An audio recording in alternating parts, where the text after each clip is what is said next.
second question is about life after verbal approval, after you pitch. The interaction with VCs, do's and don'ts. Right, start with this. Valuation at seed stage, when you do not have any business, is a rule of thumb actually. You want to probably go for a million or 2 million valuation, and then you get a seed check at that point. That's the rule of thumb. I'm not saying that this applies to every idea, every startup, or every VC fund does that. But you don't really have many data points to value a company effectively at that point, because you're not in market, your product may not be ready. You may paint the picture that this is my TAM, and this is how much percentage I can address. That's a common misconception.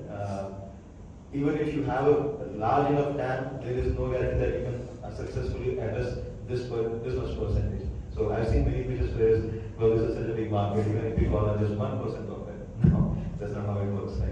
So what matters more is what size you can build it, and what are the avenues or what are the capabilities you have currently that can take it to that size. So at seed stage, it's mostly a fixed number. Many pieces come up with that. And once you get the check, definitely somebody has trusted you with their money.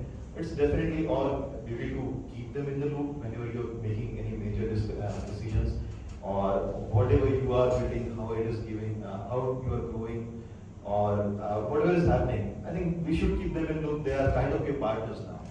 So they do have skin in the game. And if you do this, you will also see the rewards, because many times what happens is your VC might be well entrenched in the market. They might have other startups who could be your potential customers. They might know somebody else who could actually introduce you to somebody else who is a potential customer. So it definitely helps to keep the transparency.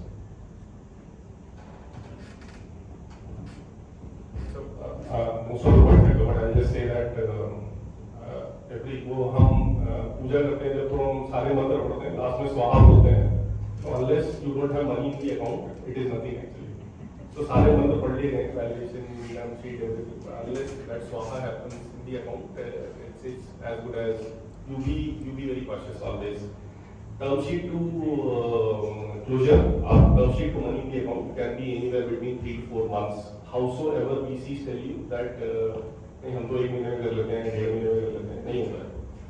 It's not only on VC, it's on us also. There's a lot of documentation which we might not be aligned as a startup, when we, especially when we raise our first initial rounds basically.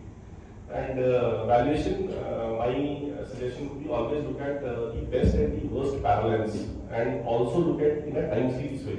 So 2021-22 beginning, when there was huge insane capital getting invested, the SaaS startups in B2B enterprise space have got a valuation multiples of 70 to 80 also on revenue. Right? The same multiple came down to about 25, 26 or 30 in 2023. And now if you get a 22, 23 or 20, that also would be good actually. So it all depending is a function of time. Look at the balance in domestic as well as global industry, and then understand what valuation you should fight for ultimately.